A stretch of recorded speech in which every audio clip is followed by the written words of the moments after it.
They've already said, 50 in June, 50 in July. From our perspective, the markets are performing incredibly well.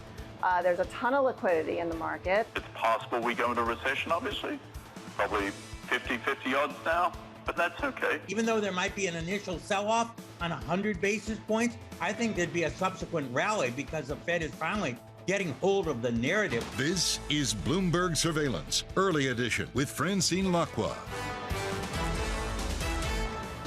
Good morning, everyone, and welcome to Bloomberg Surveillance Early Edition on this Tuesday, the 14th of June. I'm Francine Lacqua here in London, and here's what's coming up on today's program. Stocks rebound in Europe along with U.S. equity futures as a sell-off takes a breather. Markets await the next data point. PPI drops at 1:30 UK time.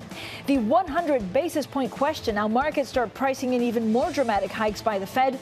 JP Morgan sees 75 basis points, but describes a full point hike as an untrivial risk.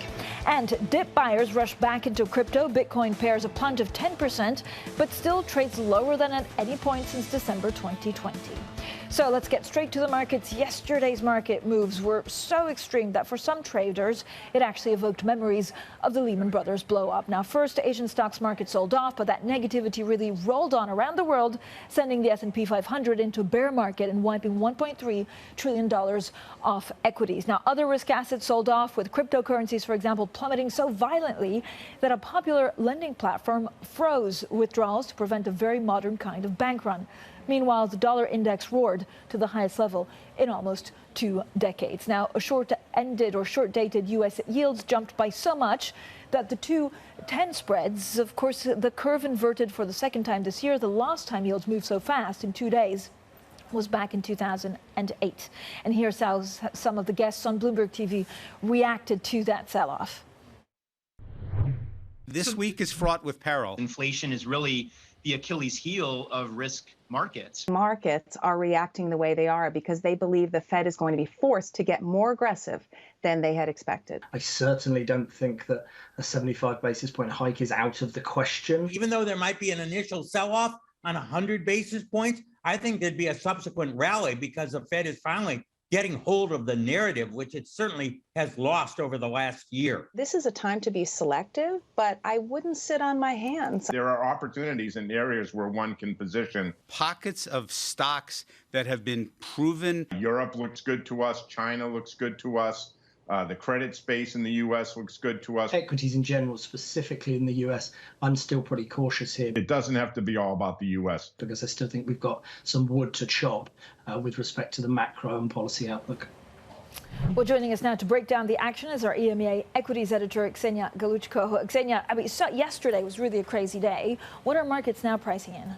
Well, yesterday was totally crazy with the S&P 500 finally closing in a bear market. And then today we were expecting a rebound, but it has been very fragile. So European markets opened higher. We were expecting finally the recovery to start, but it did not last, which just shows you that the caution is out there. Everyone is looking forward to the Fed, and that is the big surprise of this week. Are they going to go with a 75 basis point hike, or there's strategists floating the idea of 100 basis points? That will be a real shocker. So the problem is that also it hurts their credibility on why they haven't acted earlier and seen this right. But Xenia, no recession at the moment is priced in, so we could fall even further.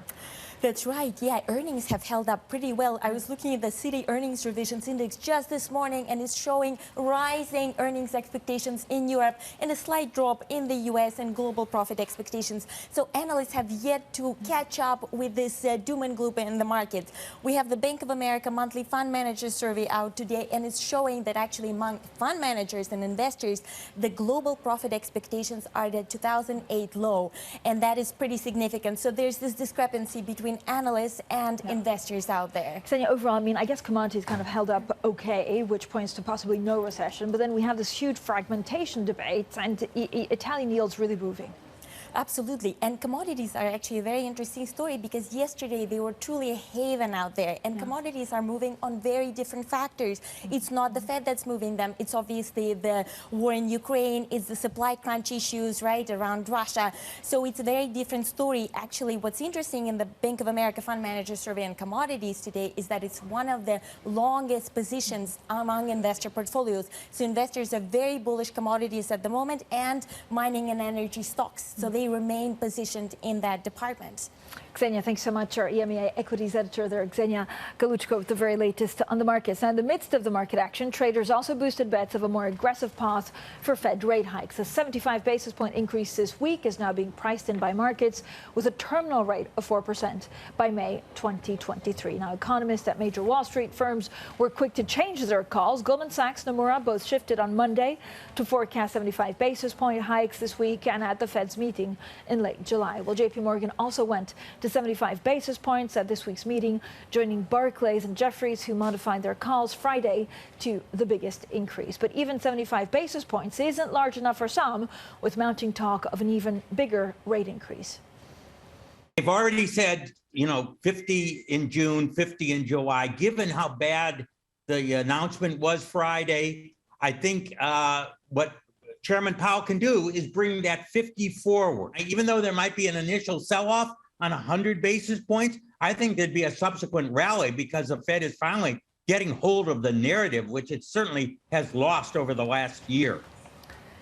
Well, we're joined by Paul Donovan, UBS Global Chief Economist. Paul, great to speak to you right now. I mean, the last time you were around, you were kind of saying there's inflation, but we're seeing also signs it's subdued. Yep. Have you now changed your mind? No, I mean, if you look at the detail of what we got on Friday, and remember, of course, CPI is not the Fed's target measure for inflation. About a quarter of the index is in disinflation or outright deflation. You've got falling prices in the detail. Now, what's happening, of course, is that the bits of inflation the Fed can control, you're seeing disinflation and deflation. The bits of the inflation the Fed can't control, you've got strong inflation. So you've got this balance, and the question is, how much deflation is the Fed going to cause in the areas it can control to offset the bits it can't control? But so it needs to hike rates quite aggressively, right? So is 75 basis points now a done deal? No, so I think the biggest inflation threat we face at the moment is pundits inflating their Fed forecasts and competing frantically to get up with the highest possible number. The Fed is looking at a measure it doesn't particularly rely on. It is saying, well, it was a bit higher than expected, but actually we've got a mixed picture. And I think it's going to be fairly sensible in its approach. So 75, I don't think is a done deal. It's possible, but I don't think it's a done deal. But is there now runaway inflation? And what's changed in the last 6 weeks? So nothing has changed in the last 6 weeks. I mean, this is the key thing, that when we look at the inflation picture, we are seeing where demand is weakening, prices are slowing or outright falling. So you're actually seeing that happen. We're not seeing out-of-control wage price pressures. So the wage cost price spiral just doesn't exist. This is why you've got negative real incomes, which is unfortunate. We're running out of cushions for certain groups. So lower-income Americans have spent their savings. They're now forced to borrow on credit card for day-to-day living expenses. That's not a sign of something which is going to sustain. And again, it's a disinflation force in the economy. Okay, is this like a nightmare scenario that we're dealing with because the Fed didn't see it coming? Well, I think the problem for the Fed, of course, is that most of what they saw coming, the transitory inflation, that happened. The transitory bits of inflation have proved to be transitory. What they've then had is this commodity shock, which is a combination of Ukraine and climate, because it's a La Nina year, and we know that always pushes up food prices.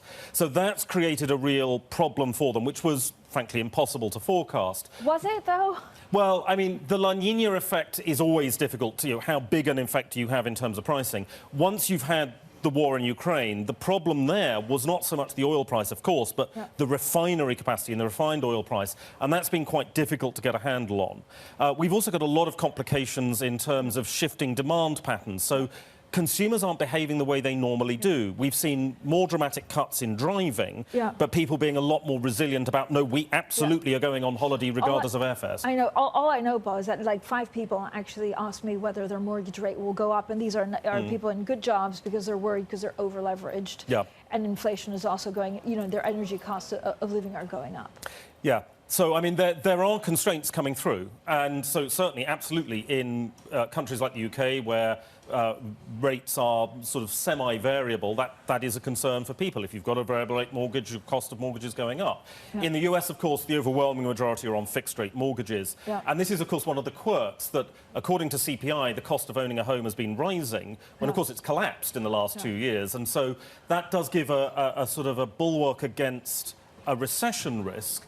because you've got more spending firepower for middle-income, home-owning consumers than the headline inflation number suggests. So we have traders coming on saying this reminds me of 2008. It's not something that you see? Economically, this is nothing like 2008. I mean, Any parallels? Not really. I mean, the problem in 2008 was you've got balance sheets which were extraordinarily stretched, and households had been, leveraging themselves up. And, of course, we've got quite the reverse this time. We've got stockpiles of savings. Now, as I said, lower-income households are now starting to borrow on credit card. That's not a problem now. Yep.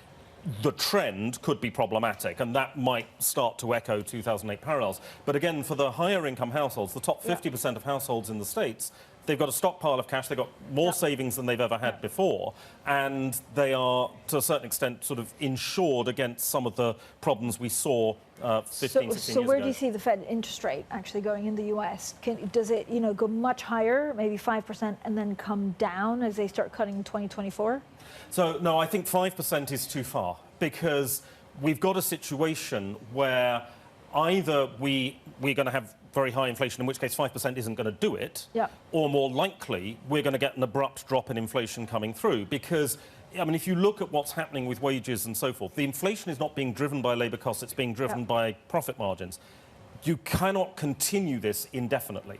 That at some point the consumer is going to say, actually, we're just not spending. And look at what Target was saying with their results in the second quarter.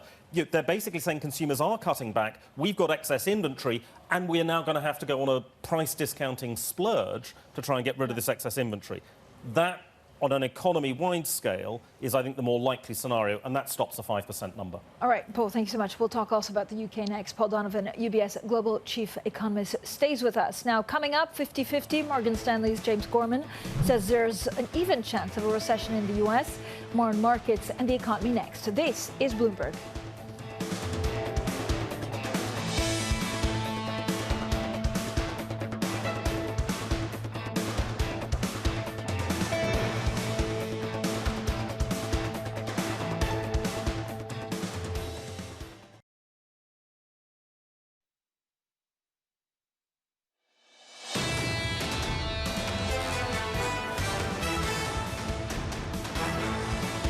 We're unlikely at this stage to go into a deep or long recession.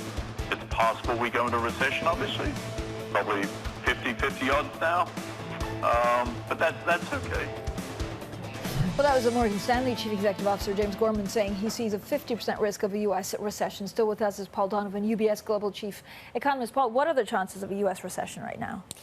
Well, I mean, if we're talking about a prolonged period of negative economic growth, I mean, it's inevitable at some point. You always get a period of below-trend economic growth at some point. This year, I think we've got quite a lot of cushions. I mean, remember, the middle-income consumer with their stockpile of savings, corporate balance sheets are OK. There's job security, so you're not getting real wage growth, but you've got job security. And that's quite important because it's when people are nervous about their jobs that they really change their spending behaviour. Ultimately, the US economy is all about the consumer, and they are there to provide support. So what do you do with the inverted yield curve? Well, the inverted yield curve is never a great predictor of recessions, particularly in the current environment. It just doesn't really work because you're manipulating bond markets. I mean, the UK gilt curve has been inverted for most of my career. The UK has not been in recession for the last 3 decades. It's not a great indicator overall. I have a million questions. One from Valerie, our queen of charts, basically saying, why would the Fed upset markets and not hike 75 basis points, given it's priced in? Because the market, I think, has only suddenly come to this conclusion. And the Fed is here to run Main Street, not Wall Street. That's ultimately its goal. I think it could, as I said, raise 75. But I think that they're going to want to give a fairly measured signal about their tightening. The market has sort of fed on itself in the last 48 hours. 48 hours ago, the market wasn't here. The market was perfectly happy with 50 basis points. We get one number the Fed doesn't monitor going up, and all of a sudden the market is feeding on its own panic. And as I said, I need to be the highest forecast in the street. This competitive race likes to forecast the Fed up. That's not necessarily going to influence economists at the Fed, You've just destroyed like all of your competitors, accusing them of clickbait, right? Well, you know, we're all guilty of clickbait, but please follow me, _Donovan_ on Twitter.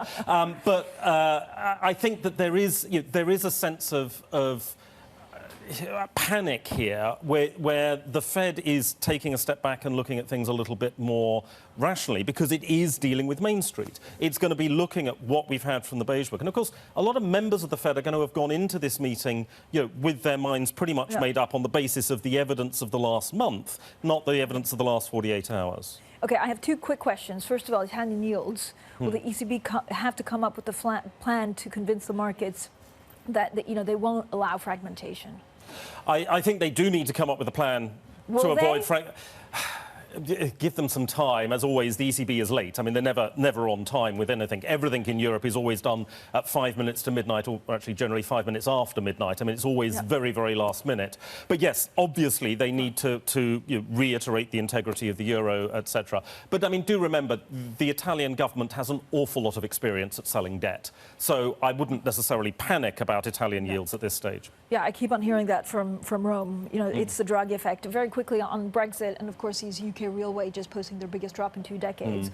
Will cable ever trade above pre-Brexit level of 1.45 again?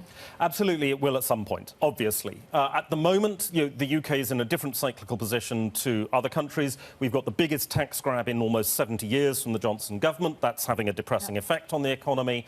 The real wage effect, bear in mind the bonus payments. Bonuses are being used to sort of top things up a little bit. It's not quite as bad as wages alone would suggest. But 1.45 at some point... Well, not this year, probably not next year. But the UK economy, you know, does have underlying resilience. There is competitiveness. It's a longer-term view. All right, Paul. As always, thank you so much, Paul Donovan, there, UBS Global Chief Economist. Now let's get straight to the Bloomberg First Word News. Here's Angel Feliciano. Hi, Angel. Hi, Francine. The UK has unveiled legislation to override parts of its Brexit deal with the European Union. The move risks a trade war with the EU, which has threatened to take legal action. If passed, the bill would give the UK the power to unilaterally rewrite the bulk of the Northern Ireland Protocol, which kept the region in the EU single market after Brexit. Hong Kong's lobby group for fund managers is urging incoming Chief Executive John Lee to scrap quarantine rules for travelers. The Hong Kong Investment Funds Association says the city needs to restore its status as an international financial center. The body represents firms with more than $52 trillion in assets under management. And emergency crews from California to New Mexico have been battling wildfires that have forced hundreds of people to leave their homes.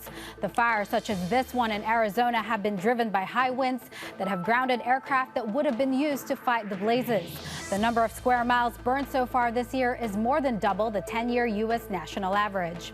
Global news 24 hours a day, on air and on Bloomberg Quick Take, powered by more than 2,700 journalists and analysts in more than 120 countries. This is Bloomberg. Francine? Angel, thank you so much. Angel Feliciano in London. Now, coming up, but despite the tightest labour market in living memory, high inflation in the UK is reducing the spending power of households. We discuss what this could mean for the Bank of England next. This is Bloomberg.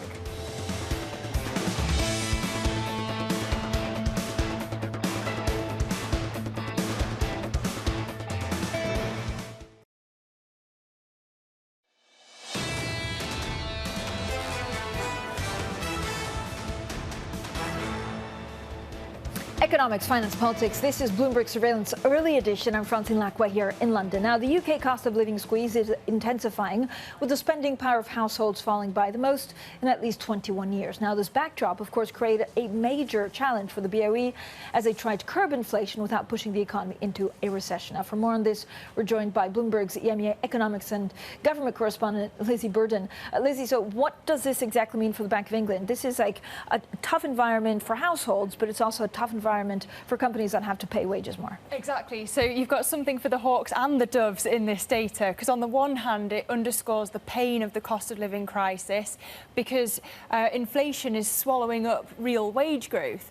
But on the other hand, it shows how tight the labour market is, but that it's easing. So unemployment rate unexpectedly rose, but that was driven by the rise in the drop in economic inactivity. So our economists think that this does doesn't change the calculus for the Bank of England on Thursday. They still see 25 basis points, and that would take the key rate to 1.25%. I mean, what are we expecting UK consumers to do? Because if your real wage, I mean, you have to spend less at some, in certain items.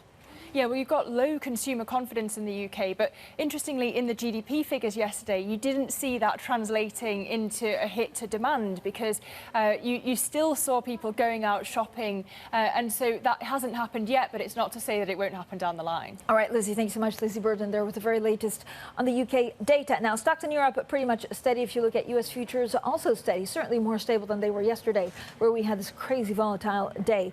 They rebounded after a market rout driven by expectations of sharper Federal Reserve interest rate hikes to fight inflation.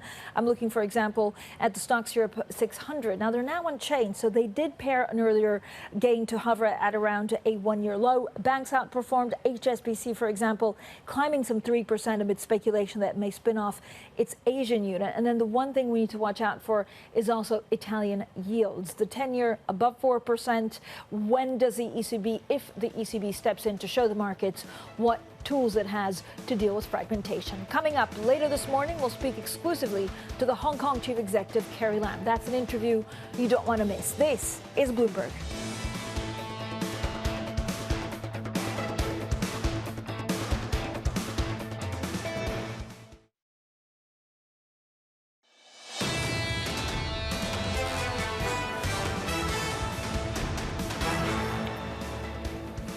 Stocks rebound in Europe along with U.S. equity futures as the sell-off takes a breather. Markets await the next data point. PPI drops at 1:30 UK time. The 100 basis point question: will markets start pricing in even more dramatic hikes by the Fed? JP Morgan sees a 75 basis points, but describes a full point hike as a non-trivial risk. And dip buyers rush back into crypto. Bitcoin pairs a plunge of 10%, but still trades lower than at any point since December 2020. Well, good morning, everyone, and welcome to Bloomberg Surveillance Early Edition. I'm Francine Lacqua here in London. Now, all but 5 stocks in the S&P 500 tumbled yesterday. The benchmark posted a more than 20% loss since its January peak, crossing it into a bear market. Asian stocks extended the sell-off this morning as investors continued to process the possibility of a more rapid Fed tightening. Now, it's been enough for some to resurface scary memories of the global financial crisis more than a decade ago. Here are some of the reactions from our guests to the broad market sell-off. This week is fraught with peril. Inflation is really the Achilles heel of risk markets. Markets are reacting the way they are because they believe the Fed is going to be forced to get more aggressive than they had expected. I certainly don't think that a 75 basis point hike is out of the question. Even though there might be an initial sell-off on 100 basis points, I think there'd be a subsequent rally because the Fed is finally getting hold of the narrative, which it certainly has lost over the last year. This is a time to be selective, but I wouldn't sit on my hands. There are opportunities in areas where one can position. Pockets of stocks that have been proven. Europe looks good to us. China looks good to us. The credit space in the U.S. looks good to us. Equities in general, specifically in the U.S., I'm still pretty cautious here. It doesn't have to be all about the U.S. because I still think we've got some wood to chop with respect to the macro and policy outlook. Now, more on the markets with Christian Muller-Gleesman. He's Goldman Sachs International Managing Director for Portfolio Strategy and Asset Allocation, and he joins us now. Christian, always great to speak to you. Thanks so much for coming on. I don't know how many traders were hiding under their desk yesterday, but I'm sure a large part, of course, suffered some huge losses because of this huge repricing. What happens to markets from now? Yeah, listen, I think you heard it in the comments earlier. There was a hope that we are getting closer to peak inflation, but I think inflation risk is still dominating. And inflation risk matters from 2 perspectives for markets right now. On the one hand, we are kind of reversing a valuation equilibrium we built over the last 20 years, where this low inflation has allowed equities to trade at higher multiples, especially longer duration equities. So that's coming a bit out of the market. But at the same time, the monetary policy tightening process, which is accelerating now, and our economists are expecting a 75 basis point hike at the meeting, and I think the market has shifted to that very quickly. I think that also triggers recession risk. So markets have to deal with both of those issues.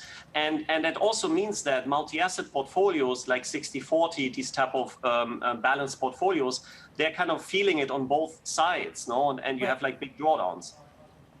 Yes, Christian, actually, we were speaking to BlackRock's Scott Thiel a bit earlier on, and he said there has not been a worse time to engage in that 60-40 portfolio. Let's have a listen to what he said.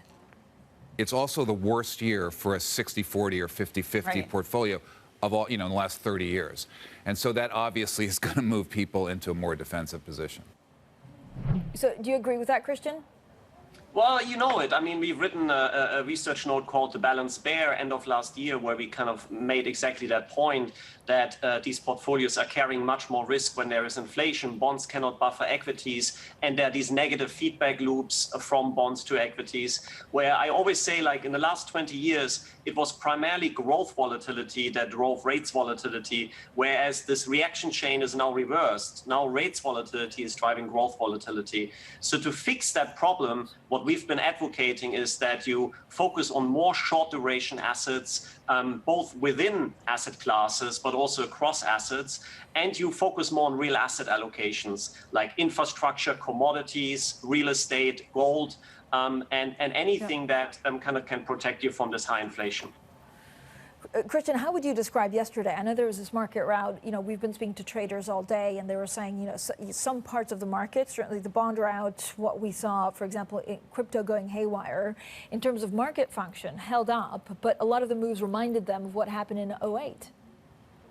Listen, I mean, if you have such a large decline in equities, you definitely are reminded of the worst of times in equities, no? But I would say that the type of VIX spike, the type of kind of capitulation metrics we are tracking is not really at the kind of crisis levels where you could say that we have complete capitulation. And I think our risk appetite indicator as well, which kind of tracks how bullish or bearish investors are across assets, I think that was roughly neutral going into this and has shifted negative, but it's far from these kind of bombed out levels where we would really say that market functioning and capitulation is incredibly extreme. So I think I wouldn't necessarily say that what we've seen yesterday now creates a huge asymmetry where we can say that markets cannot fall from here, because that's clearly always what people are hoping for, that you now have seen that capitulation and you can move on. I think until the fundamental picture improves, you're likely to still stay in a bit of a volatile period. Yeah. How much do you worry about liquidity? Listen, I mean, we look at a few metrics, like the top of book depth in the futures markets has been pretty low year to date. And I think generally, like, if you look at kind of liquidity metrics in fixed income space, I think all of them have been a bit lower. But that also reflects the uncertainty and the volatility. So I think like liquidity to some extent exacerbates fundamental moves, but it doesn't create always necessarily like new fundamentals, if that makes sense.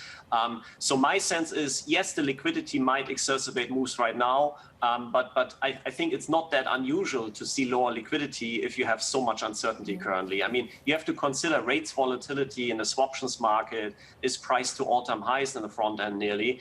I think you're dealing with a lot of uncertainty, so I'm not surprised that market makers are kind of a bit more cautious. Christian, how do you see the interest rate hikes actually evolving? First of all, why would the Fed take the chance of disappointing or not going for 75 basis points this week, given it's already priced in? Yeah, it was a weird kind of communication timeline, but I think our economists now think that with the kind of newspaper articles you had yesterday, that the highest probability is that you do get that 75 basis point hike at the next meeting and another 75 basis point hike after that. And I agree with you. I think the Fed has gone a bit with that shock and awe kind of technique. You had that CPI print, you had the University of Michigan inflation expectations as the likely trigger.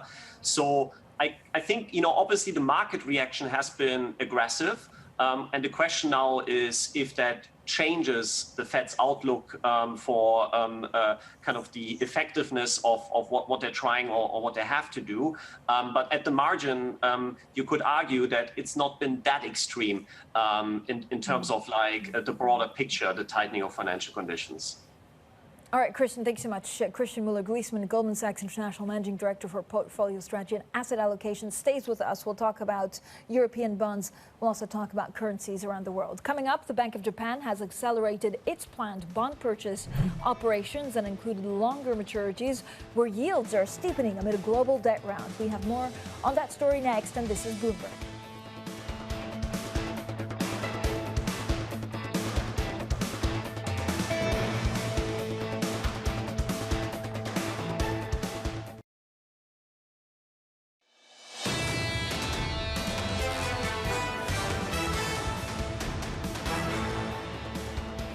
Economics, finance, politics. This is Bloomberg Surveillance Early Edition. I'm Francine Lacqua here in London. Now, the Bank of Japan accelerated its planned bond purchase operations and included longer maturities where yields are steepening amid a global debt round.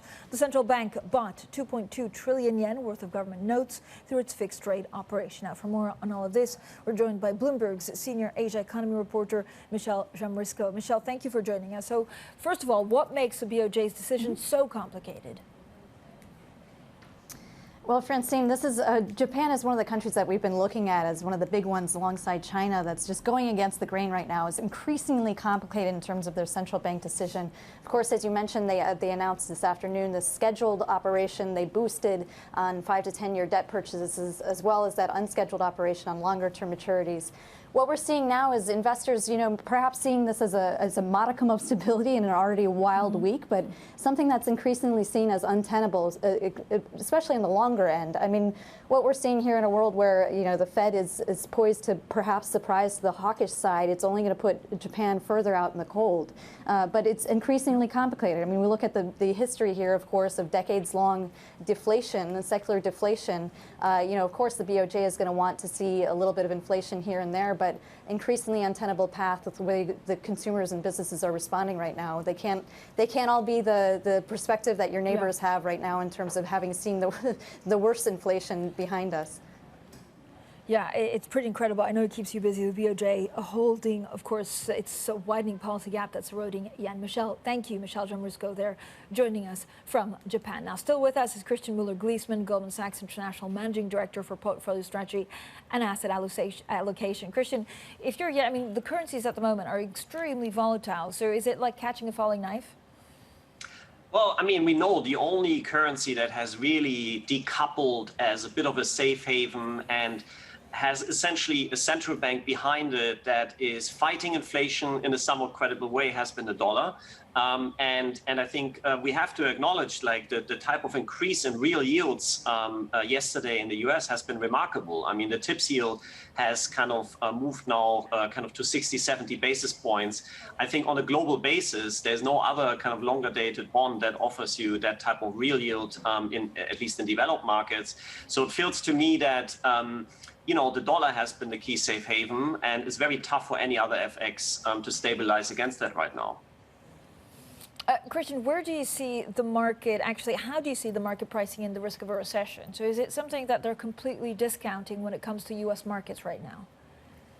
Yeah, I mean, it's always difficult to disentangle the pricing, especially right now, because if you look at equity drawdowns, they're both reflecting, as I mentioned earlier, a bit of a valuation derating because of this higher inflation volatility, this higher inflation level. But then at the same time, they're discounting a bit of recession risk. So it's not so easy to necessarily extract the pricing. We're looking at the yield curve, of course, which has inverted again. So that sends you a signal that recession risk pricing has picked up. We're looking at cyclicals versus defenses within equities. They have been pricing a bit of an elevated probability of a recession or a sharp growth slowdown.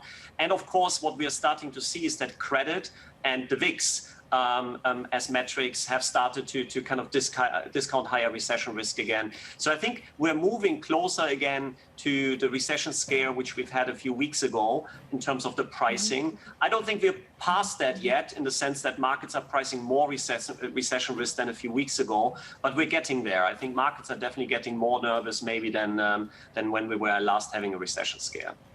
So, Christian, what's the terminal rate for actually interest rate hikes in the U.S.?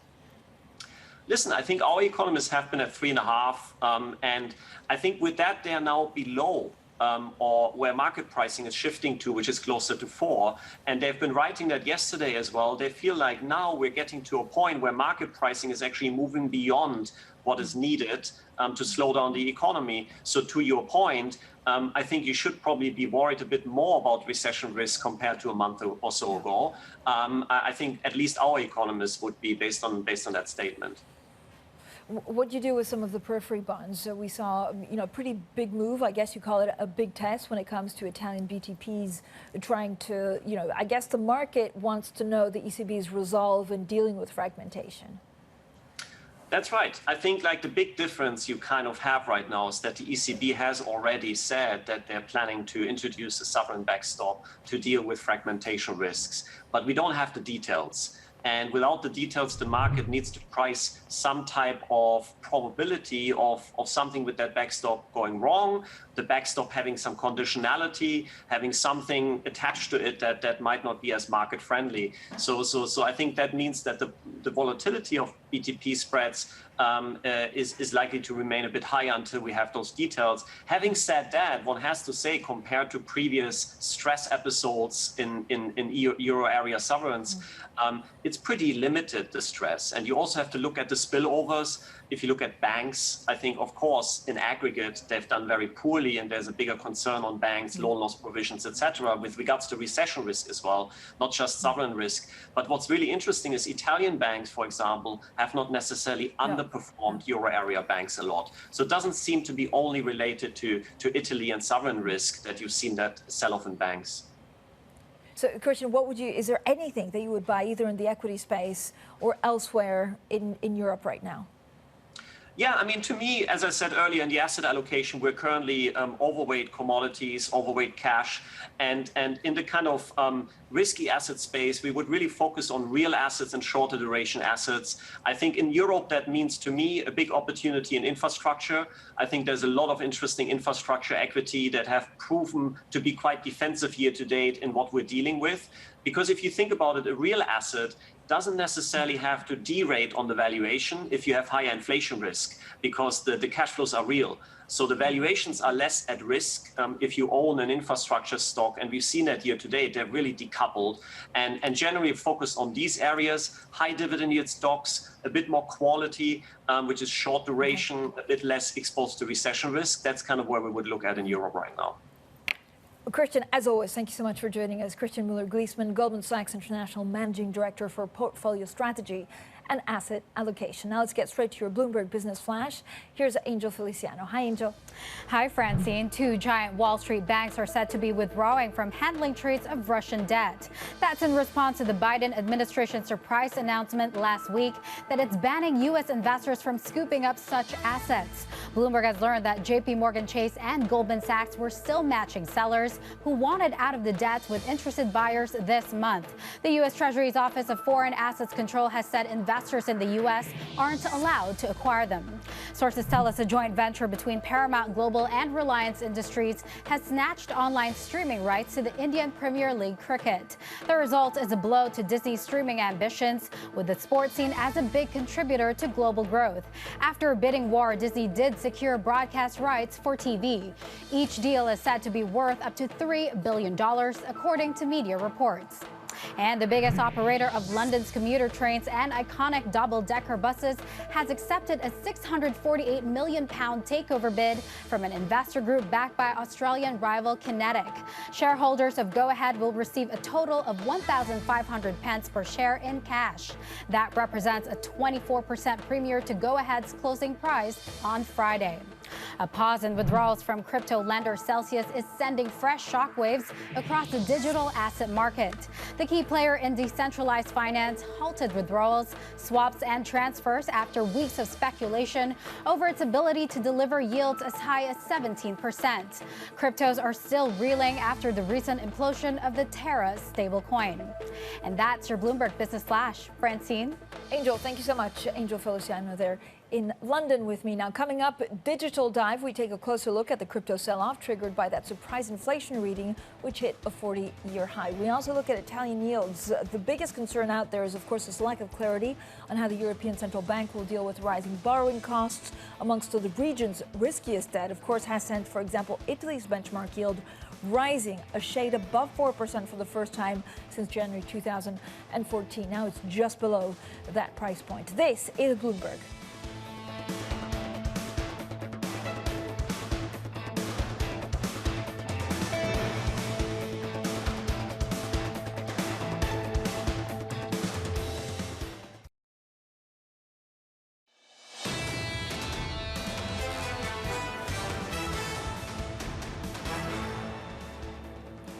Economics, finance, politics. This is Bloomberg Surveillance Early Edition. I'm Francine Lacqua here in London. Now, the value of the global crypto market has slipped below $1 trillion. Bitcoin dropped to an 18-month low, and the NFT index saw a 23% decline. Popular NFT collections have been hit hard as inflation proves to be even trickier opponent to beat than expected. Now, let's get straight to our crypto reporter, Emily Nicole in Zurich. Emily, you're an expert in this. So what's going on in crypto right now? So as you mentioned, we've definitely seen a large market rout over the last day or two. Crypto prices have been plummeting. Bitcoin fell as low as 20,000 earlier today, but it's also stabilized somewhat. It pared back those gains this morning too. And it's not just Bitcoin as usual, it's all of the assets all going at once. So Ethereum is also falling. Some of the altcoins were struggling too, and you mentioned NFTs. So we're definitely feeling the pain for investors across the board right now. So how is this different to the crashes we've seen in the last couple of months? So what we saw last month was a crypto crash that was sustained by the collapse of a project called Terra. That was a stablecoin project that was upheld as one of the biggest experiments in decentralized finance, and that came tumbling down. And this month, the thing that we think is triggering it is not just the overall concerns that every investor is feeling in parts of traditional finance about interest rates and things going on with the Federal Reserve, but also some impact from stuff happening in crypto too. Over the weekend, there is a project called Celsius that uses a staked version of Ethereum to prop up its activities, and that suspended withdrawals for investors, which sent some panic spirals going through traders because, if you think about what would be the early warning signs for the previous collapse, that's kind of what they think they're seeing here, and that definitely caused some contagion across crypto assets. So is there an end in sight for this? How should we look at what could happen next? So if we look ahead to what we think might be coming for crypto prices in the next few days, there's some element of stability returning this morning, but it's definitely extremely volatile, and we're not too sure, where the market pain will end. However, what we are looking for, at least from that crypto project I mentioned, Celsius, is a little bit of confidence from them as to whether or not they might be able to restart activity, and also looking ahead to this broader thing that's happening within crypto called the merge. It's an upgrade for the Ethereum network. That's sort of what's compounding the problems for Celsius at the moment. And if we see any signals that that upgrade is going well, that might also help boost investor confidence in the market. Emily, thanks so much. Emily Nicole there from Bloomberg Crypto. Now, let's also go back to the markets. We did start the day on a higher note when it comes to European stocks. A lot of that enthusiasm or that stability starting to fade away. If you look at U.S. equity futures, they did rebound. Treasury still snapping a 4-day sell-off after this market rout driven by expectations of sharper Federal Reserve interest rate hikes to fight inflation, but the opening bounce in the Europe Stock 600 then quickly faded. In fact, I'm looking at the gauge, it's hovering around a one-year low, suggesting that concerns about aggressive monetary tightening have not completely eased off. Bond yields also in most of Europe were steady. Yields gained after data showed in the UK that spending power of households plunged as inflation eroded wage increases. Bloomberg Surveillance Early Edition continues in the next hour with Matt, Kailey, and Anna. This is Bloomberg.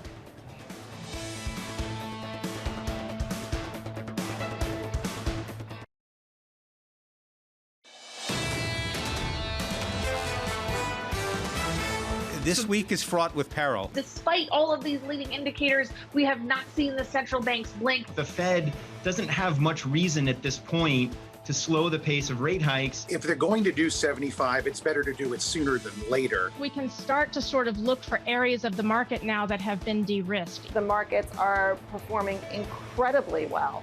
There's a ton of liquidity in the market. There's a lot of transparency in the market. This is Bloomberg Surveillance, Early Edition, with Anna Edwards, Matt Miller, and Kailey Leinz. It's 10 a.m. in London, 5 a.m. in New York, and 5 p.m. in Hong Kong on this Tuesday, June 14th. Our top stories today. European stocks and US futures breathing a little easier following yesterday's mayhem. Investors seeing a pocket of calm after the S&P 500 plunged into bear market territory. Did markets say 100? Markets start pricing in even more dramatic hikes by the Fed. JP Morgan sees 75 basis points, but describes a full point hike as a non-trivial risk. And the crypto chaos shows no sign of letting up. The market sank below $1 trillion. Bitcoin continues its descent, while the fortunes of crypto billionaires are vanishing as quickly as they were made. Welcome to Bloomberg Surveillance Early Edition. I'm Anna Edwards in London with Matt Miller and Kailey Leinz in New York. And Kailey, the conversation continues over just how big the hike from the Fed is going to be then tomorrow. That feels like the big question hanging over the markets. And in that context, you have to wonder how soon will the turbulence return? Yeah, have we seen a bottom yet, Anna? Is that what we saw yesterday, full capitulation, or does this sell-off have further to go? These are all questions that we're still looking for answers to. Of course, it wasn't just U.S. stocks that fell into a bear market yesterday. It was global equities, and you saw a little bit of that continuing in Asia overnight. Though Asian equities were able to close off of session lows, you still had the MSCI Asia Pacific Index down by nearly a full percentage point. And of course, it hasn't just been equities selling off as we reassess not just Fed expectations, but global central bank expectations. We have seen massive selling pressure in bond markets around the world, and that definitely continued in a massive way in Australia overnight, where the 5-year yield was up 31.5 basis points. 3.665% is where we trade at the moment. That is the highest going back a decade to March of 2012. You also are seeing the Japanese JGB yield falling below 25 basis points because the Bank of Japan is maintaining yield curve control, buying more bonds, keeping policy easy, trying to maintain that upper bound, no matter what the cost is, apparently, of the Japanese yen, because the Japanese yen, right around those 1998 week levels against the dollar, Matt, we're trading right around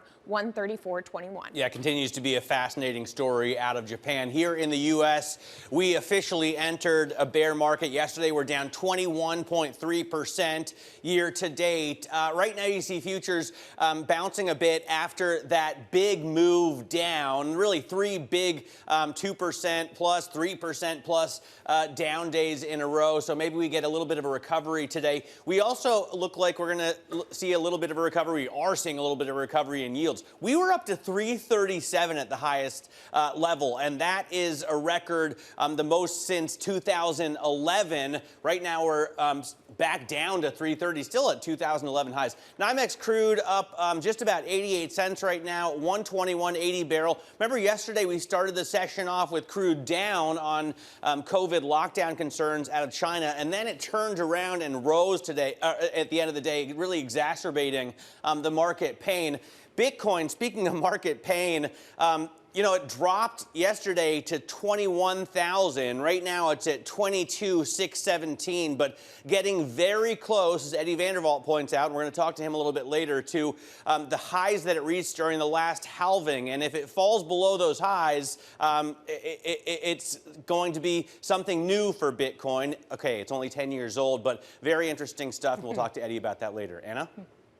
Yeah, more from Eddie on that subject later on. Let's get to the European equity markets, and this is the picture we have for you right now then. European equity markets fairly flat, a little bit of respite, a little bit of digesting, really, what's happened over the last 24 hours or so. Such has been the pace of the rethinking of expectations of hikes from the Fed and, to some extent, other central banks around the world. So we got a pretty mixed picture. Mixed, flat, slightly negative, actually, increasingly so, perhaps. The CAC Cameron down 0.5% now. The DAX down 0.1%. We just got the ZEW investor sentiment data out from Germany. It was in negative territory. Didn't seem as if it was so much of a game-changing number, but we'll keep an eye on that, of course, given sentiment as fragile as it is, perhaps. We do see some gains in some sectors today, though, and energy stocks, to Matt's point about a higher energy and oil, a higher oil price, that's a sector that's benefiting. We also see banks rebounding a little bit from the lows of yesterday. So just as we saw Italian banks beaten up by concerns around fragmentation. Some of those Italian names gaining today and were up by 1.4%. That's also in focus as we look at what's going on with euro dollar. Interesting that the euro seems to have detached itself from the global interest rate narrative over the past few days. Post the ECB, there was a lot of talk about ECB rate hikes, of course, to come, and more hawkish policy and what that would do to the periphery of Europe. But that seemed to weigh, that peripheral fear seemed to weigh on the euro rather than expectations of tighter policy support the euro. And today we see a little bit of a rebound from those recent lows, and certainly a rebound from the strong dollar that we saw in yesterday's session. Italian two-year yields a little bit calmer than they were yesterday. We still see action in the two-year part of the curve, of course, and we still see a lot of focus on this. We're going to hear from Isabel Schnabel of the ECB a little bit later on. What will she have to say about fragmentation risk? And Atos, this is a French tech business. I put this in here. They're talking today about restructuring of the business, and they've announced that the CEO is going to depart. That comes as a surprise to investors, and the stock was down a lot more than this, now down by 16%, Kailey. Yeah, still a massive move. We'll continue to pay attention to that throughout the day, Anna. As for what else is ahead on this Tuesday, Biden is traveling to Philadelphia, Pennsylvania to deliver remarks at the 29th AFL-CIO Quadrennial Convention. He's going to be talking about the power of the American worker. Then in terms of politics, U.S. primaries are held in Maine, Nevada, North Dakota, and South Carolina today. And then on the economic data front, we'll be getting U.S. PPI data at 8:30 a.m. New York time. And several economists, Matt, say this is the one to pay attention to. It may be even more important than last week's CPI. All right, we'll be paying very close attention to that. Actually, Neil Dutta wrote a note about that, and we'll talk about it a little bit later. Right now, pockets of Wall Street are raising the possibility that the Fed could consider the biggest interest rate increase since 1994 when it meets this week, with some predicting a 100 basis point hike, including Wharton School finance professor Jeremy Siegel. He spoke on Bloomberg yesterday. Even though there might be an initial sell-off on 100 basis points, I think there'd be a subsequent rally because the Fed is finally getting hold of the narrative, which it certainly has lost over the last year. Siegel also spent some time running the shadow Fed. Now, economists at major Wall Street firms have been quick to change their calls. Kriti Gupta, Bloomberg Markets correspondent, joins us now to tell us about, everybody seemingly trying to go higher and higher. Everybody. I mean, remember, we've been here before where the market is getting ahead of the Federal Reserve to some extent. The fear here is that that's going to happen again. Take a look. In just the last 24 hours, you had J.P. Morgan, Goldman Sachs, Evercore all come out and say 75 basis points is their new base case scenario. Of course, this following a report from the Wall Street Journal saying that this actually could very actively be considered in the meeting. And of course, we know Nomura and Barclays and Jefferies had already made that call for 75 basis points as well. But what's important here is the read-through, because we know the market has already been pricing it aggressively since Friday, a CPI report that was extremely high, consumer sentiment at record lows once again. But the read-through here is recession risk. At the end of the day, can the economy really digest a 75 basis point hike? And that's really going to be the concern. Look into the markets beyond Fed swap spreads, and you're actually seeing that the Treasury curves, the 2s, 10s, the 5s, 30s, the ones that we like to look for recession risk, well, it's flashing that signal once again. It tells you there is worries actively in the market. Can the economy actually digest this? Well, you mentioned that J.P. Morgan, Michael Feroli, is one of those calling for 75 basis points tomorrow, but he said the risk is non-trivial that they actually move 100 basis points, which would be in line with Professor Siegel. Interestingly, though, and a strategist over at J.P. Morgan, very closely followed, pretty much always bullish, Marko Kolanovic, was out saying that we think it's going to move 50 basis points, and he basically went on to say that the rates market has overdone this pricing, that the Fed is going to surprise devishly. And, well, maybe that is true as well. He says that the Fed will surprise devishly relative to what is now priced into the curve. So, Kriti, if the market has overdone this, and given the moves yesterday, not just in the bond market, but in the equity market as well, where only 5 stocks in the S&P 500 are positive yesterday, have we seen capitulation? Was that the big washout, cathartic puke, as some call it, and now we're done? Well, cathartic puke, that's quite the statement. This is interesting when you talk about the different ways this could play out, because the assumption here, the consensus is that if you do get a 75 basis point or 100, as it is starting to seep into the conversation, is that would basically be the straw that breaks the camel's back. That would be your signal of capitulation. But there is an argument in the market that you'll see the opposite, that there'll be a sigh of relief in the market, and off the back of, say, 75 basis points or 100 front-loaded, basically all the pain goes out in one go. And essentially, I think there's a phrase, Mary Poppins phrase, a spoonful of sugar helps the medicine go down. Something Yes, similar to that. Anna knows it well. Anna? That is correct, Chrissy. Yes, I can confirm the correctness of that statement. Thanks very much, Bloomberg's Chrissy Gupta, on whether we've seen capitulation in these markets. Have we seen any capitulation on Bitcoin? Let's talk about crypto. Bitcoin delivered another white-knuckle ride Tuesday, dropping 10% before pairing much of that slide, still down 2% and change. That's a speculator's struggle to price in the prospect of even bigger Fed hikes. Eddie van der Veld of our Bloomberg Markets Live team has been following the action and is with me. I mean, it's a wild ride, isn't it? Tin hat kind of stuff, I suppose. Some people might call it. 22,000 is the handle on Bitcoin now. Eddie, where have we got to on this, and how much further does it fall? Yeah, absolutely. I think, you know, the real capitulation here started with that CPI reading, which just shows us that Bitcoin at the moment is very much a risk-on asset and is liquidity driven. And as the liquidity drains out of the market, the headwinds for crypto keep growing. Hey, Eddie, thanks so much for joining us. We're going to be talking about this, obviously, all day long, and I'm going to be using your chart as well later on. Bloomberg Crypto. That's at 1 p.m. New York time, 6 p.m. London. For more on the crypto chaos, Kailey and I do it every week. We'll speak today to an investor who's been sounding the alarm on Celsius, as well as one of the first Wall Street crypto analysts, Nick Carter, of course, now of Castle Island Ventures. Let's get back to the BOJ ramping up the defense of its policy framework after yields came under renewed pressure, upward pressure. Our chief Asia economics correspondent, Enda Curran, has the latest on the Bank of Japan. Enda? A very aggressive intervention in the bond market today, Matt. It was unscheduled. They came in to buy 5- and 10-year dated bonds. And what this underscores is how committed Japan's central bank is to supporting its economy, to keeping bond yields low. Now, that's a very stark divergence from where the Fed is at, for example.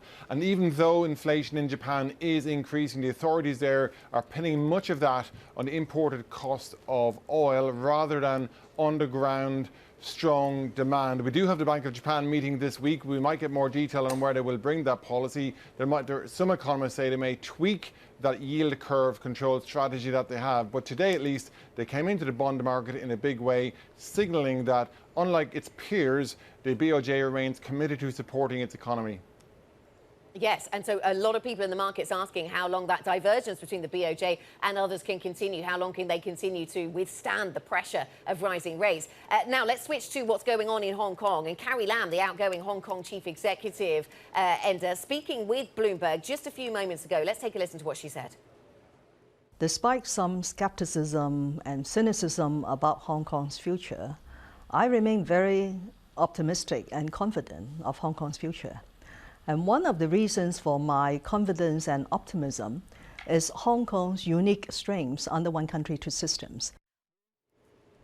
Carrie Lam there. She's optimistic about Hong Kong's future. She does acknowledge, though, that the weight that has been applied to Hong Kong by the way that COVID has been handled in China and Greater China. What do we know about the Hong Kong economy and how it's withstanding the latest from COVID? Well, Carrie Lam will finish as chief executive in a few weeks. Her message on the way out the door has been that COVID-0 is now damaging Hong Kong's status globally as an international finance hub. And there are big expectations here, Anna, that the incoming government after July 1 will change things up and perhaps ease the quarantine at the airport. In particular, lobby groups are out every day of the week making this point that the economy does need to be reopened. Now, what I would say is, while Carrie Lam made those points about being optimistic for Hong Kong today, at the same time, her government were reintroducing new restrictions on entering bars that come into effect tomorrow night, requiring a rat test to be negative before you go into the bar. So there's still a long way to go before Hong Kong is fully reopened. All right, Bloomberg's Enda Curran in Hong Kong. Thank you so much. And we'll have more from that interview with Carrie Lam throughout the day here on Bloomberg Television. Meanwhile, President Biden will travel to Saudi Arabia in July and meet the country's de facto ruler, Crown Prince Mohammed bin Salman. That's according to an NBC report. Anne-Marie Horder, Bloomberg Washington correspondent, joins us now with more from D.C. So, Anne-Marie, the White House said yesterday that a trip is in the works. Nothing is final yet. They also said this isn't just about oil. Is it really just about oil?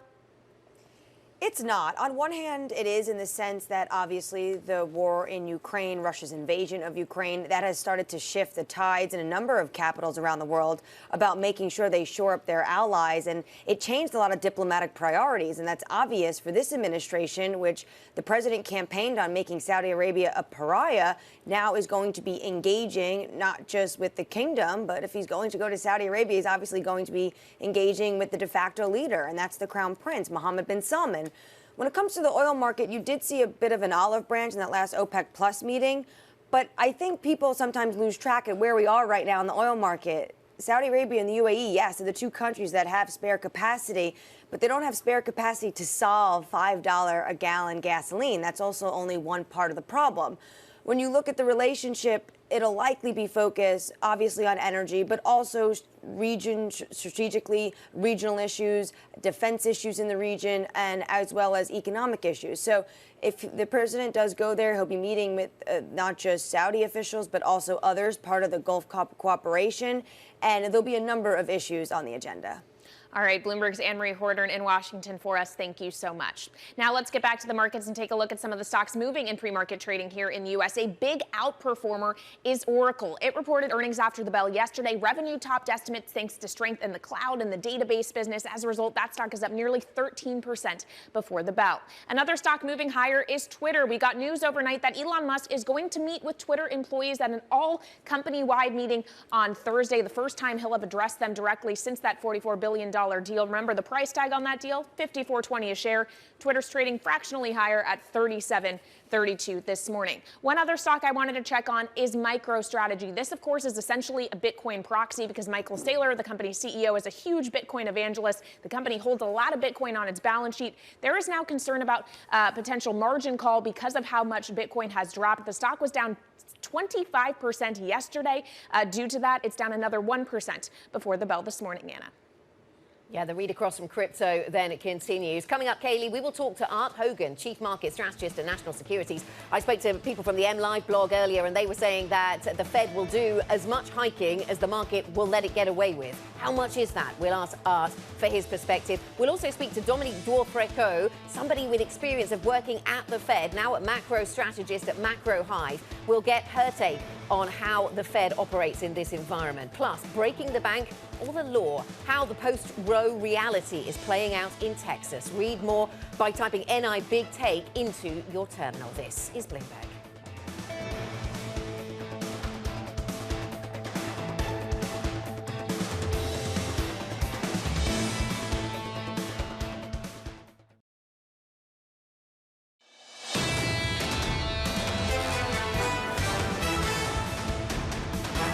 This is Bloomberg Surveillance Early Edition. We are simulcast on both Bloomberg Radio and on Bloomberg Television. I'm Matt Miller with Kailey Leinz in New York, Anna Edwards with us out of London. Now, joining us is Bloomberg MLive's Tatiana Daria to talk about what we saw yesterday in terms of yields and the sell-off. And all of this is very interesting, especially when put into context, Tatiana, of inflation. You're writing about that on the MLive blog today. We have rarely seen such a big gap between the core and the headline numbers, which, when you think about it, makes a lot of sense because if you're spending all of your money on food and gas, you don't have enough for the other stuff. No more demand for the iPads, bicycles, and T-shirts or whatever. And as a result, those prices drop. Exactly that, and that hurts profits and therefore hurts stocks. And like you mentioned, if we look back historically, there have been just 5 occasions when we saw that gap really widen past the 2 percentage points. We're at 2.6 percentage point right now, the largest since 2008. And that has tended to occur around recessions, and that is never a good thing for stocks, obviously. But the other common thing about them is that those were the times that we saw energy prices skyrocket. 1973, 1980, those were the oil shocks. 2008, obviously, we had bigger issues going on with the housing crisis, but oil also jumped to $146 or so. So that's also been a case where high energy has fed through those inflation problems. Well, and obviously, because of the inflation problem, this is a market that has dramatically repriced its expectations for Federal Reserve hikes. We saw that reflected in the Treasury market yesterday with huge moves in yields. What are you seeing in credit?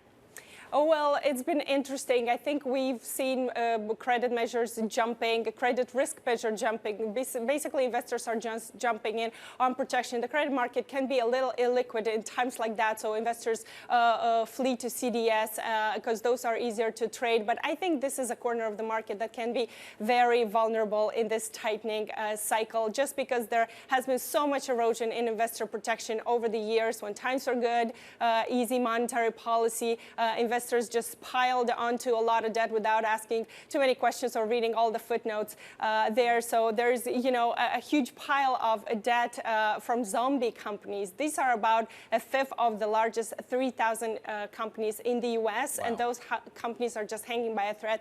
Their lives have just become a lot more difficult because their access to the market is becoming harder. We have only seen one CCC bond just being brave enough to access the market, and I think we're still waiting on details because that sale is just in question right now. Tatiana, thanks very much. Tatiana Dario joining us there with an update on the markets. For more market analysis, check out MLIV Go, the Markets Live blog on your terminal. This is Bloomberg.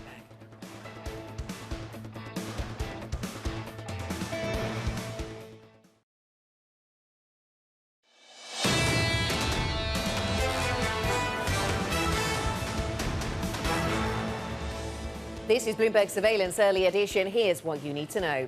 European stocks and US futures breathing a little easier following yesterday's mayhem. Investors seeing a pocket of calm after the S&P 500 plunged into bear market territory. Did anybody say 100? Markets start pricing in even more dramatic hikes by the Fed. JP Morgan sees 75 basis points, but describes a full 1 percentage point hike as a non-trivial risk.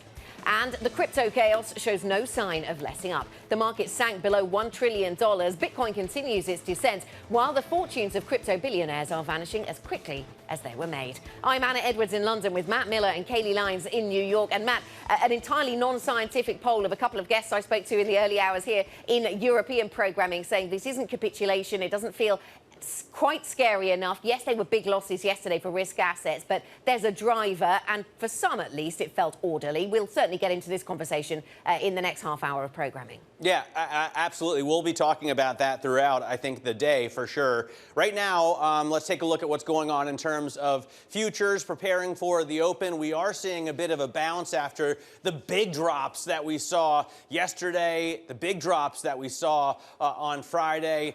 So futures up about 0.5%. And we also see yields coming back in. The 10-year yield got up to 337. Still, we're at 2011 levels at 331.61 on the 10-year, and that could be doing a little bit of tightening for the Fed. Speaking of, NYMEX crude continues to rise, 121.50 for a barrel of Texas Intermediate. I thought it was very interesting to watch this turn around yesterday. We were down in the morning. And then came up sort of adding fuel to the fire, so to speak. No pun was actually intended, but that's pretty good. And then Bitcoin right now, 22,402. Remember, we've been watching this 30,000 level for weeks and weeks. Yesterday, it all came crashing down. Celsius stopping withdrawals, I should say pausing, they say withdrawals, definitely adding fuel to the fire there. But it'll be interesting to see what happens with the entire crypto space after such huge drops. Kailey, what do you see in terms of the pre-market movers? Well, I'm really paying attention to large cap technology, Matt, because as we know, the equity market literally cannot hang in there really when these stocks are down because they are such a large weighting within it. When you look at the likes of Apple, of Alphabet, of Amazon, of Tesla, they together along with Microsoft comprise something like 20% of the S&P 500. So when all of those stocks were down hard yesterday, that of course created a large drag on the broader markets. But as we see futures higher this morning, you are seeing these stocks also rebounding a touch. You have Apple, for example, up about 1 percentage point in pre-market trading after being down 3.5% yesterday. For Alphabet and Amazon, they were down about 4% and 5% respectively in the Monday session. They're each higher by 1% as well. And then Tesla is up 1.3%. It was the biggest decliner of those on the board here yesterday. It was down about 7 percentage points. And Anna, on a year-to-date basis, Tesla is down 39%. It has been absolutely brutal for these high multiple companies in particular as they face down the specter of higher rates. Of course, that monster move in treasury yields weighing on growth more broadly yesterday. Yeah, absolutely. And that still seems to be the driving force behind US tech, doesn't it? We heard from Oracle, of course, a positive update there. But whether one company's statements and earnings can, I mean, it feels so retro, really, to be talking about earnings when there are such big macro themes in play right now. And that seems to be what's driving markets. Here, driving markets in Europe this morning, we're fading. We're fading as we go towards the lunchtime part of our day here in Europe. So mid-morning, I should say, not getting ahead of myself. Stocks Europe 600 then down by 0.5%. We were actually in positive territory at the start of I get up early. We were in positive territory at the start of the European trading day, but we didn't manage to cling to that, and we see European stocks fading as we go through the day. Energy stocks getting a bit of a boost, bank stocks getting a bit of a boost as we price back in some moves higher after yesterday's selling. Certainly some Italian banks were beaten up yesterday and some of those rebounding. The euro's interesting. We've seen a bit of a disconnect between what the euro is doing and interest rate differentials. It seems that in lots of parts of FX, thinking about the yen here, interest rate differentials are in the driving seat. But when it comes to the euro, it's fear around growth and fear about around fragmentation, as we now seem to call it, or potential for disorderly moves within the eurozone, potentially even break up within the eurozone. All of that seems to be front and centre, rather than what's been going on with interest rates and factoring in higher interest rates from the ECB. The euro, though, bouncing back from some of those losses of yesterday. The Italian two-year yield just completing the picture on what was a really turbulent time yesterday. This is where we yield right now on the two-year, 2.08. That's been moving fast, Matt. All right, very interesting stuff. Right now, I want to talk about what we expect from the Fed in light of this inflation. Of course, that's really the cause of all of this market turmoil. Joining us to do that is Dominique Dwor-Frecaut, macro strategist at Macro Hive. Dominique, let me start with something that Jeremy Siegel suggested yesterday. I thought very interesting. The professor from Wharton saying if the Fed comes out with a 100 basis point hike, not only does that affect inflation, but also changes the narrative, puts Powell in control of the situation, and maybe markets would react positively to that. What are you thinking? Is it possible?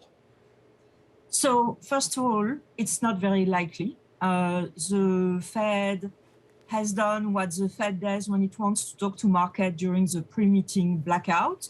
It's reached out to trusted reporters, and it's 75 basis points. It's not 100.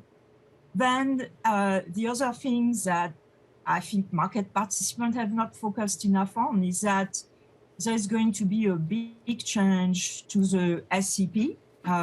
That's, you know, some of the newspaper articles were about that the Fed, the administration made a mistake. They need to go for a much more ambitious hiking cycle.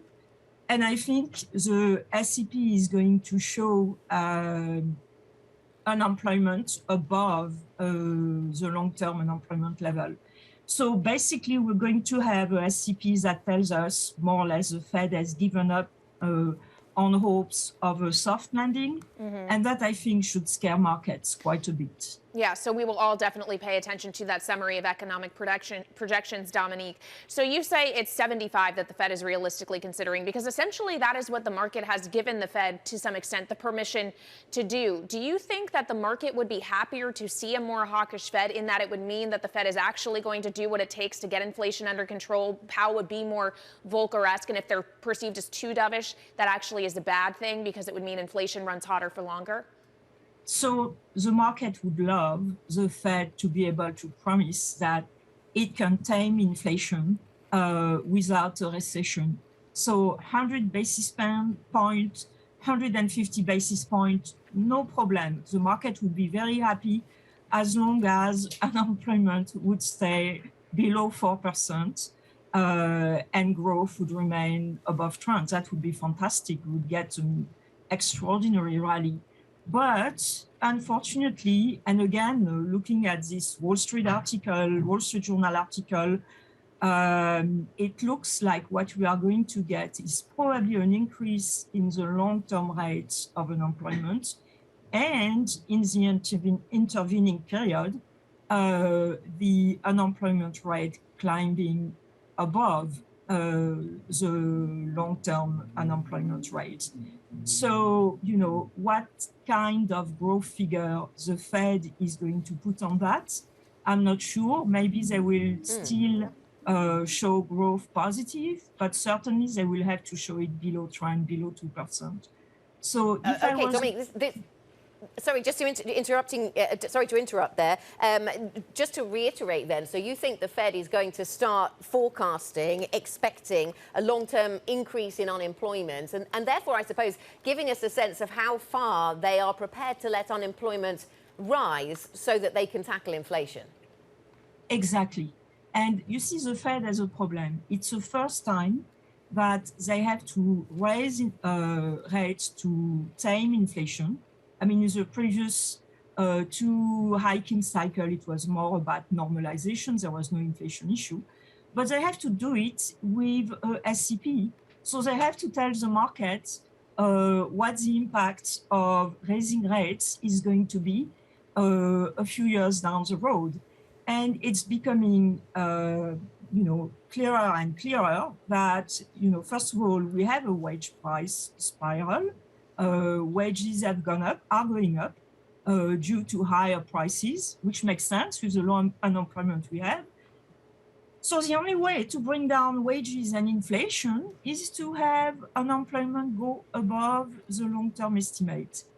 And I think that's what this Wall Street Journal article is telling us, and what we are going to find out when we see the SCP tomorrow. Dominique, thank you so much for your time. We appreciate it. Dominique Dwor-Frecaut of Macro Hive, thanks for joining us to think about where the Fed goes. We continue to put the Fed in the spotlight. We'll talk next to Art Hogan, Chief Market Strategist at National Securities. What is he expecting from the Fed? And crucially, how will markets respond? This is Bloomberg.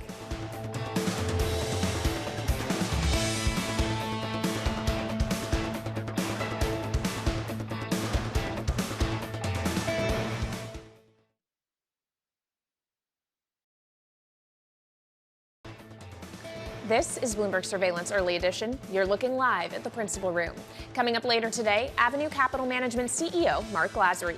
That's at 3:30 p.m. in New York, 8:30 p.m. in London. This is Bloomberg.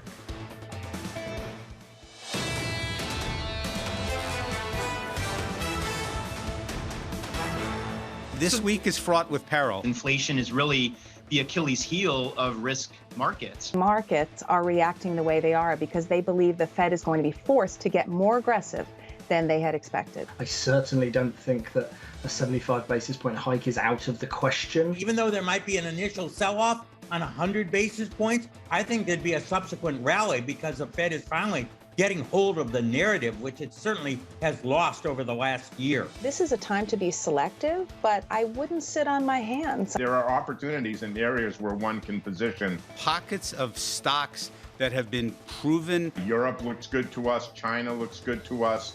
The credit space in the U.S. looks good to us. Equities in general, specifically in the U.S., I'm still pretty cautious here. It doesn't have to be all about the U.S. because I still think we've got some wood to chop with respect to the macro and policy outlook. Some of our top guests weighing in on the markets, Fed policy, and buying opportunities. Is there a dip buying opportunity in this market after the S&P 500 fell into a bear market yesterday? Let's ask Art Hogan, Chief Market Strategist at National Securities, who's joining us now up early for us. So, Art, for this to be a buyable dip, in theory, that would have had to be capitulation. That would have had to be the big washout that everyone says we needed to see in order for the worst of the sell-off to really be over. Is that what it was? Well, I can certainly tell you that's what it looks like, right? So when the problem with everyone having their own definition of things like what a bear market means, and I would argue we've been in one for a long time, and what capitulation looks like. And I think when you put too fine characteristics or try to define that too succinctly, you miss opportunities like I think we're seeing this week. I think what we had yesterday was indiscriminate selling. Everything was for sale. Energy finally got around to being for sale. It's down about 10% over the course of the last 2 days. 500 of the S&P 500 were in the red for most of the day. Same was true for 2,000 of the Russell 2000 stocks. Yeah. So when you do damaged valuations, this much multiple compression in a short period of time, and then have one of those days like yesterday where everything's for sale and agnostic of sector or vertical, and that's what panic feels like. That's what the end of this cycle looks like, not the beginning. If that's what yesterday was, if you're making decisions this morning, looking to put money to work, where are those specific opportunities that you see? Yeah, I think the three best opportunities right now are technology that has earnings, right? So multiple earnings tech, some of the big household names that have seen massive multiple contraction in the near term, and I think that they've got defensible cash flows and moats. I think on the other side of that barbell, I would certainly continue to look at energy stocks. They're down 10% in a short period of time. They will likely have a long runway in front of them over the next 12 to 18 months. And the third is it's okay to be defensive and look at healthcare, and healthcare still trades at very attractive valuations. Those would be our three top picks if you're looking to stick your toe in the water today after the kind of damage we've seen through the course of the last 8 weeks and certainly the last 2 days. Art, you know, I'm watching certain gauges to see whether or not this market really has capitulated. The VIX is one of those. It seems like it sort of slowly and steadily rose finally to above 30 yesterday, but wasn't in any kind of hurry. Another one is the put-call ratio, which we haven't even gotten to levels that we saw in 2018 or 2019. Right now, I think not even up to 1 yet. So why do you think these gauges and so many others are trailing? Yeah, it's so interesting, Matt. Those are the two things that people are pointing to the most to say, hey, we're not there yet, especially the VIX. You know, for some reason, there's a magic number above 38 and getting closer to 40 where we believe, okay, that's it. There's enough people that are afraid that that we can get out of the water. And that, you know, that could well be true. But if everybody's watching this and defining the same points that you're looking at right now, whether it's the put-call ratio or the VIX, perhaps it never happens, and yet we could have a tradable bounce over the course of the next month or so. I just go back to the last Fed meeting, or 2 Fed meetings ago in March, where we sold off, you know, call it 15% coming into that meeting in a pretty straight line from January, February. March rolls around, we had the meeting, we bounced 10%. I think we're setting up for that kind of bounce after this meeting because I think the Fed's going to do something outside of consensus. Oh, that's interesting. So what do you think the Fed is going to do? We just spoke to our last guest was saying that, look, all of the talk, all of the newspaper and you know, Bloomberg and other outlets carrying stories that say 75 basis points is on the table. That, for her, was enough to say, look, the Fed's going to do 75. So what do you think is going to come from the Fed that's out of consensus? Yeah, well, unfortunately, we get hung up with the fact that Chair Jay Powell said at his last meeting that 75 wasn't on the table, but neither was an 8.6 CPI. I think now that that's changed, he has the ability to say, listen, this is not flattening out, whether it's the CPI or the PCE. We need to get more aggressive here. I think the Fed funds futures have it right. So one of the next 3 meetings is a 75 basis point hike. It doesn't necessarily have to be tomorrow, but it certainly could be that 75 basis points or more back on the table and gets the market ready for this. So I think it's 50-50 that he goes higher than 50 basis points and certainly will in one of the next 3 meetings. One of the oddball things that he might be able to do too is add a meeting to August. Right now there's no meeting in August. They could actually propose that they're going to, August is going to be another meeting and give them another opportunity to front end load this and get back in front of the curve. That would be interesting if he adds another meeting, because it would break with the structure that he seems to stick to so rigidly, especially wanting to always warn markets ahead of time of any moves in a Burnsian way, right? Is this market waiting for a Volcker-like move? Well, I think Jay Powell wants to sound as aggressive and deliberate as he possibly can. So I think there's some balance there, Matt. You bring up a really good point. I think he wants to say we're going to do whatever it takes to tame inflation, but we're not going to surprise you, right? And I think that there's a bit of a contradiction in trying to do. Right. Well, I think the surprise would be, hey, at the last press conference, I said 75 is not on the table. Guess what? Now it is on the table. And over the course of the next 3 months, we're adding an additional meeting. I'm not sure that that's startling. Okay, so surprise guidance instead of a surprise hike, that could be the story. Art, thank you so much for joining us. Art Hogan, Chief Market Strategist at National Securities. Thank you for your time. Coming up on the programme, Carrie Lam is optimistic about the future of Hong Kong. We brought you a short clip of our interview with the outgoing Chief Executive of Hong Kong. We'll bring you more of that shortly. This is Bloomberg.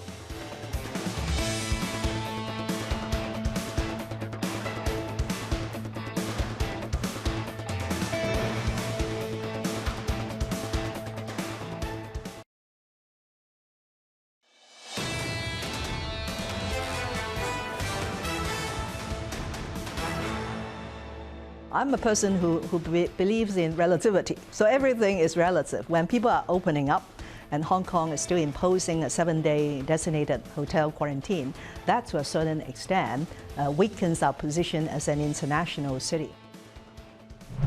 Carrie Lam, outgoing Hong Kong chief executive, speaking with Bloomberg a little bit earlier. You can catch more of that interview in the next hour of Surveillance. And for more of what's ahead, let's get to our single best charts. And Tom Keene brings us that, of course, as he does daily. Tom, I saw here in the UK real wages posting their biggest drop in 2 decades. That data out on the Bloomberg just this morning. You've got real wages in focus in the US as well. Yeah, I saw exactly what you saw, Ann. And I'd also note as we speak, sterling down to 121.25 is going to break down a new sterling weakness here. There'll be an Anna Edwards donation coming up later on Surveillance today. And it is about real wages. It's about inflation-adjusted wages that we're seeing across all the deciles of America. My favorite is the ECI series, which is a combination of wages and those benefits we never take into account. They're very valuable. And the integram of the pandemic shows the good feeling of wage gains that we saw through the beginning of the pandemic, and we have plunged down like a rock. It is truly stunning to see where we are over 20 years. Yeah, that is really stunning indeed. And also maybe makes us less worried about a wage price spiral, right? Nonetheless, Tom, before Friday morning, 350s felt big. Then all of a sudden, 75 was the outlier until yesterday. Now 100's the outlier. Who are the guests you're talking about today in preparation for tomorrow's big meeting? We're going to review this, but I'm going to underplay it. Right now, it's all the rage. You know, Gina Smilik over at the New York Times is writing it up this morning. Our team is writing it up as well. You mentioned Jeremy Siegel, Matt, talking about 100 beeps.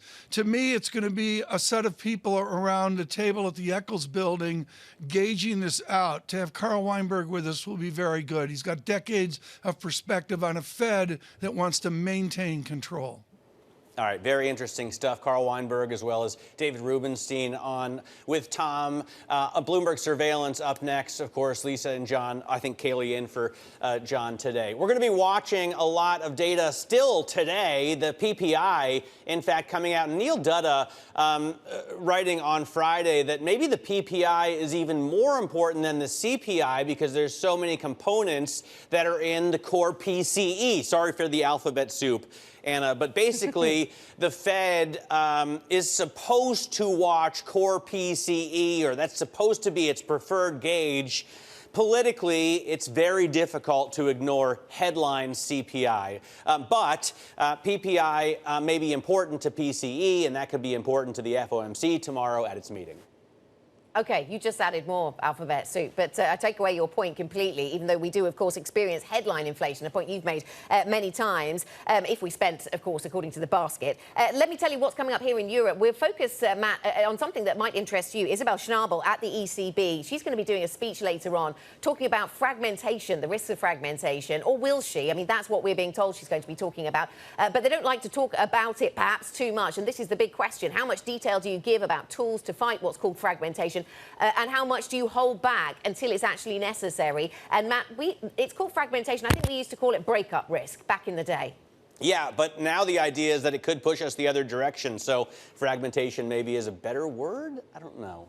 Yeah, maybe. Well, we'll see what Isabel Schnabel has to say on the subject of forging the Eurozone, continuing to forge the Eurozone. What tools does the ECB have if it should need them when it comes to fighting the spreads? That is it for this program. Surveillance is ahead. This is Bloomberg.